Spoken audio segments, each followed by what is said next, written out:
ICC மகளிர் ஒருநாள் உலகக் கோப்பை கிரிக்கெட் தொடர் விறுவிறுப்பாக நடைபெற்று வருகிறது. ஆஸ்திரேலியா, தென்னாப்பிரிக்கா, இங்கிலாந்து மற்றும் இந்தியா ஆகிய 4 அணிகளும் அரையிறுதிக்கு முன்னேறியுள்ளன. அரையிறுதி சுற்றுக்கான 4 அணிகளும் உறுதி செய்யப்பட்டுவிட்டாலும் இன்னும் சில லீக் போட்டிகள் மீதமிருக்கின்றன. ஐசிசி உலகக் கோப்பை தொடரில் பாகிஸ்தான் மற்றும் இலங்கை அணிகளுக்கு இடையேயான போட்டி கொழும்புவில் இன்று நடைபெற்றது. இந்த போட்டி மழை காரணமாக நீண்ட நேரம் தாமதமானது. பின்னர் டாஸ் வென்ற இலங்கை அணி பந்துவீச்சை தேர்வு செய்ய பாகிஸ்தான் அணி விளையாடத் தொடங்கியது.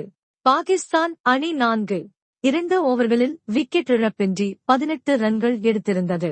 அப்போது மழை குறுக்கிட்டதால் ஆட்டம் மீண்டும் நிறுத்தப்பட்டது. நீண்ட நேரத்துக்கு மேலாக மழை நீடித்ததால் ஆட்ட முடிவு எட்டப்படாமல் கைவிடப்பட்டது.